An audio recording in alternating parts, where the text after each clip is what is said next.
부흥사들이 가기 싫어하는 지역이 충청도예요. 부흥사들이 잘 웃기잖아요. 이렇게 막 전라도 경상도는 웃기면 막 깔깔깔 그러는데 충청도는 반응이 없어요. 근데 웃기는 웃겼나 집에 가서 자기 전에 이불 속에서 막 이렇게 웃는다는 거예요. 우리는 충청도 있지만 신앙은 좀 경상도나 전라도처럼 좀 뜨거웠으면 좋겠어요. 근데 안수를 해보니까 귀신도 충청도 귀신은 틀리대요.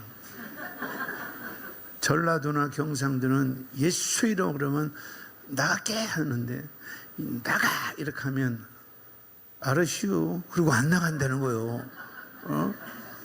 그리고 또 막 안수하고 나가라니까 그러니까 나갈게요 이렇게 하고 하여튼 그래서 충청도가 그렇다는데 우린 충청도도 뜨겁다는 것을 보여주기를 축원합니다.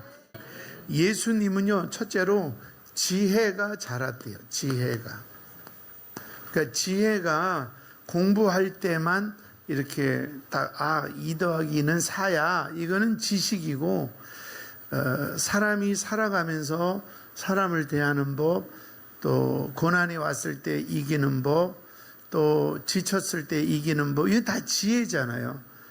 근데 예수님은 지혜가 자라갔대요. 여러분 어떠세요? 나이는 30인데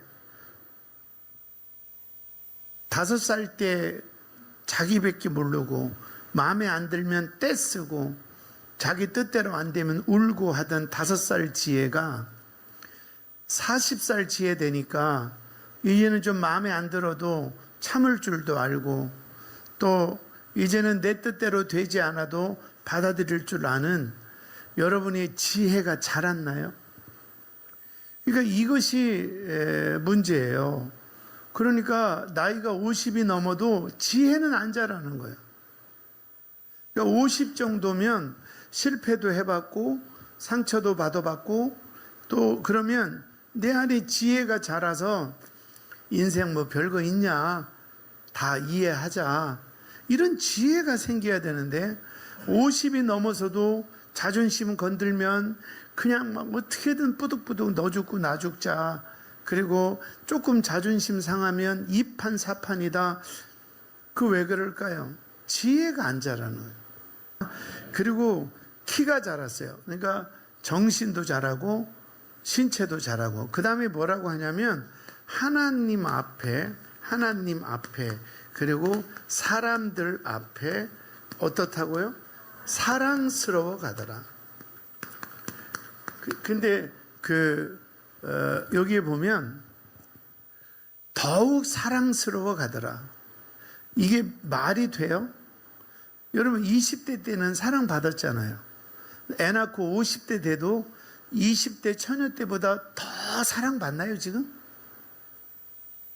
왜 이렇게 인생을 비관적으로만 사세요? 여러분 한참 인기 많을 때 30대에 비하면 지금 50대가 됐는데 더욱 사랑스러워졌나요? 사람들이 지금도 지나가면 와 사랑스럽다 이러나요? 왜 말을 못해요? 근데 예수님은 자라나면서 사랑스러워 가더라는 거예요. 우리가 착각하는 거예요. 왜 사랑스러웠을까요? 예뻐서? 왜 사랑스러웠을까요? 애교가 많아서? 그건 유통기간이 33살이에요.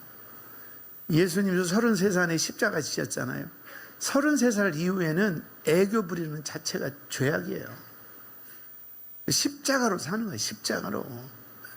근데 20대 오빠 하면 먹혔는데 42에도 오빠 그러면 그 다음부터 남편은 가출하는 거예요.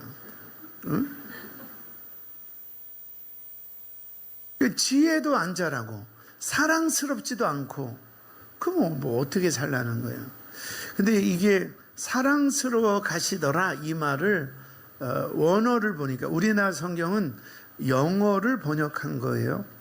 근데 영어는 또 히브리어나 헬라어 원어를 번역해서 그러니까 가끔은 번역상의 오류도 있긴 있어요. 근데 사랑스러워 가시더라 이 말에 원어가 뭔가를 찾아봤더니 우리가 보통 그 사람을 보면 뭐가 있어, 리더십도 있어, 또 뭐 능력도 있어 할 때 이거를 복합적으로 하는 말이 카리스마가 있다는, 카리스마. 근데 카리스마에서 요 앞에 카리스는 이게 은혜라는 말이에요. 그러니까 뭔가 내가 어려서부터 부모로부터 사랑을 많이 받았거나 결혼하고 남편의 사랑을 많이, 카리스가 있는 사람은 뭘 해도 리더십이 있는 마가 나오는 거예요. 여러분, 예배 잘 드려서 문제 해결 받으세요. 예배를 안 드려서 해결되는 것은 해결된 거 아니에요. 여러분, 목마르다고 바닷물을 마시면 갈증이 해결돼요? 더 갈증 나요? 힘들다고 큐티 포기하고 해결됐어요? 힘들다고 하나님 안 찾고 어떤 사람이 도와줘서 해결됐어요? 이거 해결 아니에요. 더 악조건이에요. 문제의 모든 해결은 하나님 안에서 찾아야 돼요. 예배 안에서 찾아야 돼요. 힘들어도. 깨달으면 아멘. 자, 오늘 본문의 내용은 하나님께서 그 6월절에는 예루살렘에 와서 제사를 드려라 그랬어요. 그래서 3대 절기인 6월절, 오순절, 장막절이 되면 이스라엘 사람들이 다 예루살렘에 몰려와서 제사를 드려요. 근데 나사렛에서 예루살렘 거리가 꽤 멀거든요. 그러니까 예수님도 아빠 요셉과 엄마 마리아와 함께 오는데 가족별로 오지 않아요. 중간에 강도도 있고 들짐승도 있어서 마을이 무리지어 와요. 그래서 이제 6월절을 지내기 위해서 나사렛에서 무리지어서 예루살렘에 왔어요. 그리고 제사를 드리고 이제 돌아갔어요. 근데 뭐 이 집도 아니니까 하루에 3끼를 꼬박꼬박 챙겨 먹지는 않겠죠. 하루에 한 끼 먹기도 하고. 근데 하루 끼를 갔는데 마리아가 예수야 찾는 거예요. 밥 주려고 했는지. 근데 예수가 없는 거예요. 그 무리가 많으니까 거기 뭐 엉아들하고 뭐 놀고 있겠지 했는데 막상 저녁에 밥 주려고 보니까 없는 거예요. 그래서 막 정신 나간 사람처럼 예수야 예수야 막 찾았는데 예수님이 없는 거예요. 그래서 다시 예루살렘으로 또 와요. 그래서 예루살렘에 와보니까 예수님이 있어요. 이게 한 3일 걸렸어요. 하루 길을 갔지요. 하루 종일 찾다가 또 올 때 하루 길, 3일 만에 예수를 발견했어요. 그래서 왜 여기 있니? 물어보니까 예수님은 이렇게 말해요. 내가 아버지 집 여기에 있어야 할 것이 당연한 줄 모르셨습니까? 이렇게 말을 해요. 이게 이제 오늘 본문의 내용이에요. 자, 그러면 왜 우리 성도님들 막 그 어려운 우리 연세 많은 분들도 한 구자 5만 원 헌금도 하고 어떤 분은 100만 원도 하고 사실 정말 그 우리 교회 위에 쓰는 것도 아니고 외부에서 오는 아이들을 위해서 이렇게 헌금을 하는 거 너무 하나님이 보실 때 값진 헌금이고 저는 여러분이 너무 고맙고 사랑하고 그래요. 감사해요. 할렐루야. 그런데 그 아이들이 이렇게 자라야죠. 지혜가 자라고. 여러분, 아이가 30이 넘었는데도 엄마 나 이 남자랑 못 살겠어. 엄마 나 술 먹기 돈 좀 줘. 나이가 30이 넘었는데도 지혜가 안 자라면 어떡하겠어요? 자라야죠. 그리고 은혜가 있어야죠.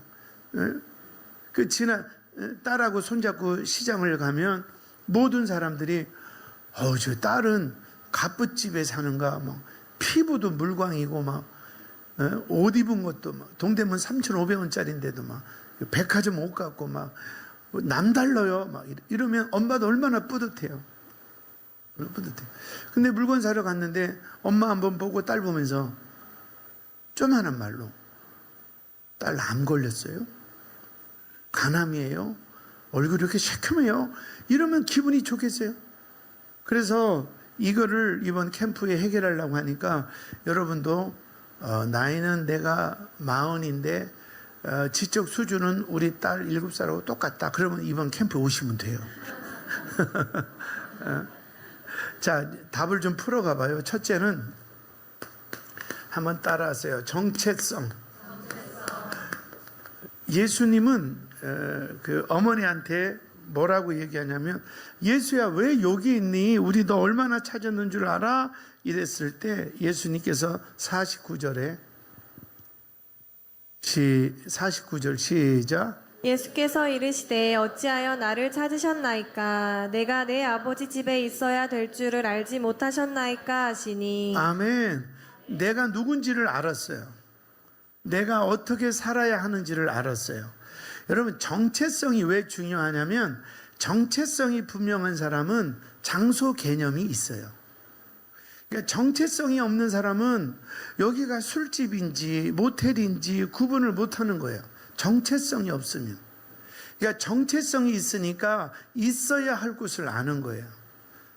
근데 정체성이 없으면 내가 왜 여기 있지도 모르는 거예요. 내가 이 사람을 왜 만나지도 모르는 거예요. 그냥 잘해주면 만나고, 만나서 재밌으면 만나고, 만나서 자극적이면 만나고, 정체성이 없는 거죠. 근데 예수님은 12살인데 정체성이 분명해요. 내가 여기 있어야 할 줄을 모르셨습니까? 자기 정체성이. 여러분, 인생의 모든 해답은 성경에 있어요. 많은 철학자들이 그렇게 공부를 하고도 모르겠다, 이렇게 결론 내린 그 모르겠다는 것을 우리는 초등학교 안 나와도 알아요. 이 모든 세상의 시작은 하나님의 창조였고, 그리고 나는 하나님의 창조물 속에서 이 땅에 태어난 하나님의 피조물이고, 우리는 하나님께 예배하고 찬양하고 하나님께 영광 돌리다가 육신이 닿을 때 영원한 하나님 나라 가는 거예요. 그러니까 우리의 정체성은 하나님과 뗄래야 뗄 수가 없어요. 우리 분명한 것은요, 하나님이 나를 위해 존재한다고 생각하세요? 장사 잘 되고 사업 잘 되고 우리 자녀 잘 되게, 여러분 이게 신앙 맞아요? 하나님이 여러분을 위해 존재해요? 정체성. 하나님이 여러분을 위해 존재한다고 생각하세요? 성경 어디를 봐도 그러지 않아요. 하나님은 우리를 사랑하셔요. 그래서 필요하면 물질도 주셔요. 그리고 필요하면 우리의 기도도 응답해 주셔요. 그러나 하나님은 우리를 위해 존재하는 게 아니에요. 우리가, 그래서 내 백성을 내가 지었나니, 하나님이 내 백성을 왜 지었어요? 나로 찬양하게 하려 함이라. 우리가 하나님을 위해 존재하는 거예요. 이게 정체성이에요. 이거 흔들리시면 안 돼요. 하나님이 여러분을 위해 존재해요? 우리가 하나님을 위해 존재해요? 좀 크게 하면 안 될까요? 아직도 정체성이 혼란이 오나 봐. 시작. 예. 그래서 어렸을 때부터 모태신앙이면 뭐 할 거예요? 정체성이 없는데. 예배가 타협이 돼요? 하나님이 주신 사명이 타협이 돼요? 근데 그냥 쉽게 타협해요. 저 바쁘니까요. 11조가 좀 이번 달은 어려울 것 같아요. 이게 정체성이 없어요. 내가 왜 사는지, 무엇이 중요한지 정체성이 없는 거예요. 정체성이 없는 사람들의 특징을 몇 가지 좀 얘기를 하고, 우리도 정체성이 없는 사람의 특징은 뭐냐면, 다른 사람의 개성을 존중 못해요. 정체성이 없는 사람들의 특징은, 그러니까 나랑 다른 의견을 내는 것을 용납을 못해요. 그러니까 여러 사람이 있으면 각자의 얘기가 있고 각자의 생각이 있는데 이게 인정을 못해요. 내가 말하는 게 옳고 내가 원하는 대로 돼야지. 그러니까 나랑 대화가 안 되면 너 안 보면 그만이야. 너랑 헤어지면 그만이야. 이렇게 되는 거예요. 그 정체성이 서 있지 않은 사람의 특징은 개성을 인정 안 해요. 두 번째로 정체성이 없는 사람의 특징은 독립성과 자립성이 없어요. 그 정체성, 내가 왜 이 남자와 살아야 돼? 그리고 내가 그러면 때로는 너무 개차반이고 마약하고 도박하고 바람 펴도 정체성, 하나님이 주신 사명이나 뭐가 있으면 그래도 살아야죠. 이게 정체성이 없으니까 맨날 독립성, 자립성이 없이 의지하고 그러다 실망하고 상처받고, 또 누가 또 새롭게 잘해주니까 이 사람 의지할까? 아유 자기야 그러다 또 지랄하면 또 이렇게. 그래서 이 독립성과 자립성, 이게 정체성이 중요한데 이게 없다는 거예요. 깨달으면 아멘. 좀 이해가 되세요? 예. 그리고 정체성이 없는 사람 중에 또 하나가 뭐냐면 타인 존중이 없어요. 그러니까 그 사람의 입장에 서서는 그렇게 말할 수도 있고 그 사람의 입장에서는 그런 행동을 할 수도 있어요. 사람은 다 죄인이니까. 근데 자기 정체성, 나는 하나님의 자녀고 나는 하나님의 영광을 위해 존재한다. 하나님이 나를 위한 존재가 아니라 나는 하나님을 위해서 존재한다. 예배는 타협할 수 없다. 이렇게 정체성이 딱 있는 사람은 그 사람이 틀린 말에도 그 사람의 의견을 존중해 줄 수 있어요. 왜? 나는 내가 정체성이 있으니까. 근데 내가 왜 예배 드리는지 정체성도 없고 내가 왜 하나님을 찬양해야 되는지 정체성도 없는 사람은 다른 사람의 의견을 무시하거나 화를 내거나 이러는 거예요. 여러분, 우리 자녀들 얘기라도 무시하면 안 돼요. 근데 그거를 참아서 애가 무슨 말하면 참고 받아줘야지 이렇게 하라는 게 아니라 내가 왜 사는가, 주님이 나를 위해 존재하나, 내가 주님을, 이런 정체성이 있으면 그 사람의 의견 존중하게 돼 있어요. 두 번째는 뭐냐면 관계성이에요. 네. 한번 따라하세요. 관계성.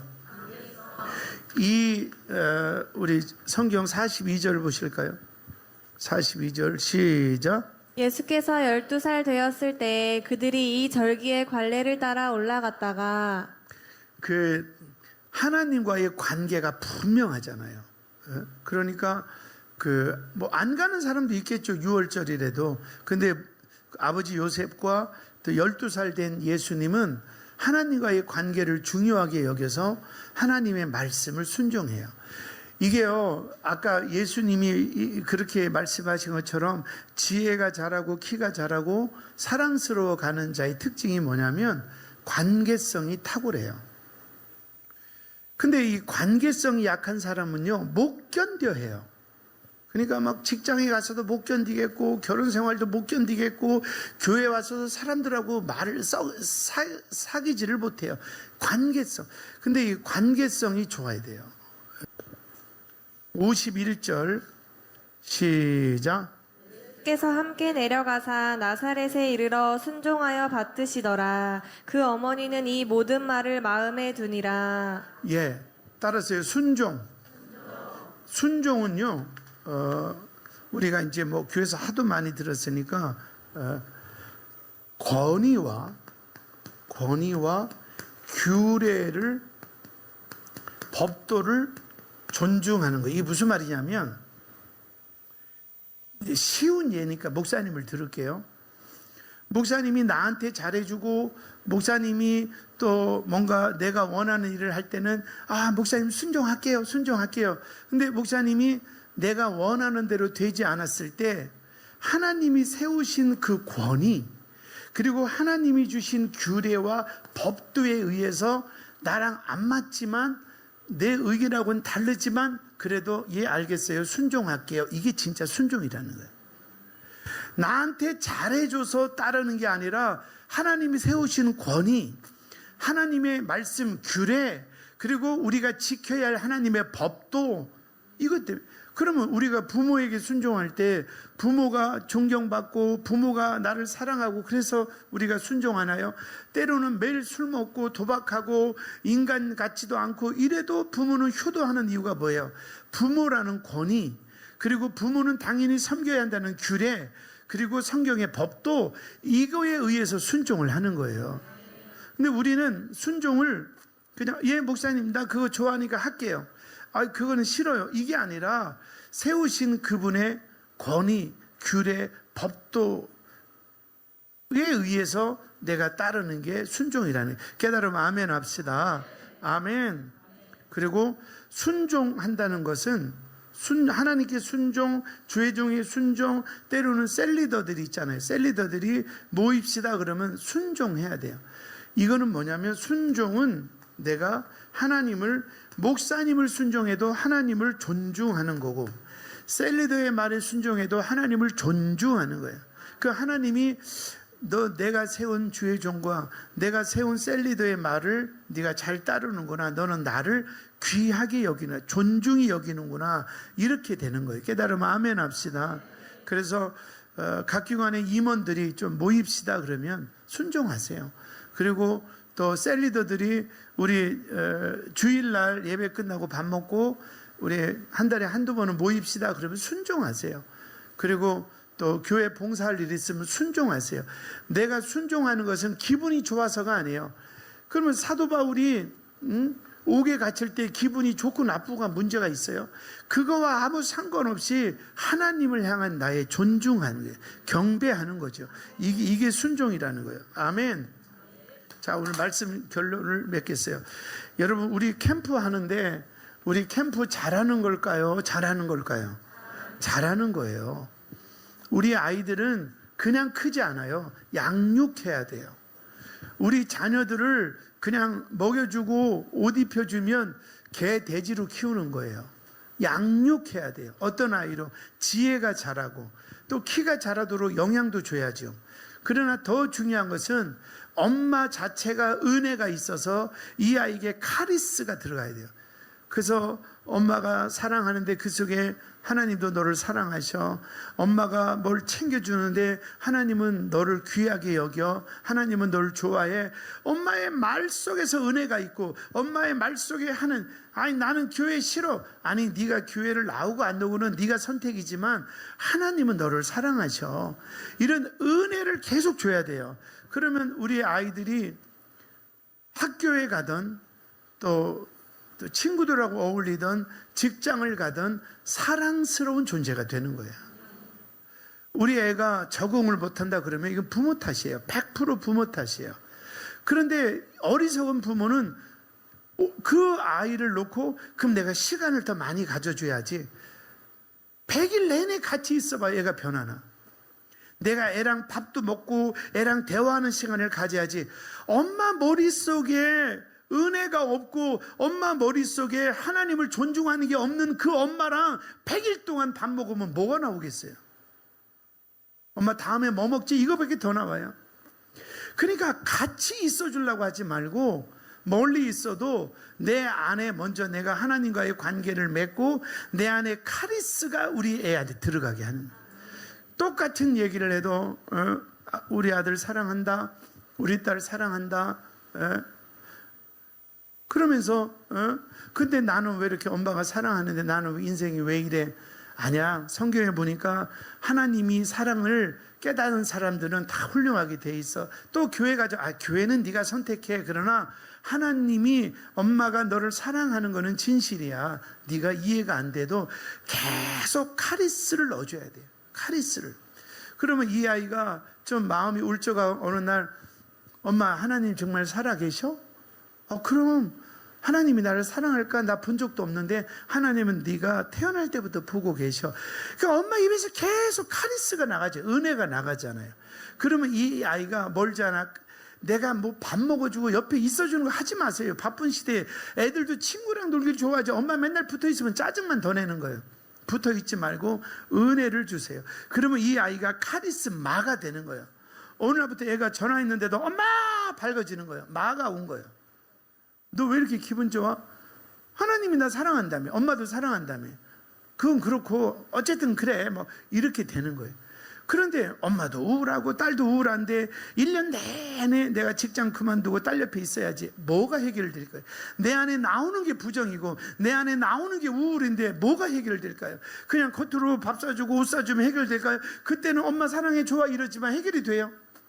은혜가 흘러가죠. 은혜가. 그러기 위해서는 따라하세요. 정체성. 여러분 예배를 타협하면 되겠어요? 그러니까 하나님을 왜 믿는지도 모르는 거지 엄마가. 내가 왜 예배하는지도 모르니까 이걸 타협해요. 정체성이 없는 거예요. 두 번째 따라서 관계성. 관계성이 중요한 것은 늘 엄마 자체가 누구를 의지해. 교회 와서도 그냥 나 힘들어 그러면 옆에서 집사님이 힘내 그러면 내가 그 밥 사줄게. 늘 이렇게 의지해. 독립성과 자립성이 없어요. 엄마가 좀 강해서 어떤 일이 있어도 주변에 어떤 유혹이 와도 나는 십자가 붙들고 탁 일어서는 걸 보여줘야지. 그리고 따라서 순종. 우리 어른들이 이거를 보여주셔야 돼요. 그래서 우리 아이들이 이번 캠프를 통해서 이 모든 것이 우리 아이들에게 임하도록 기도해 주세요.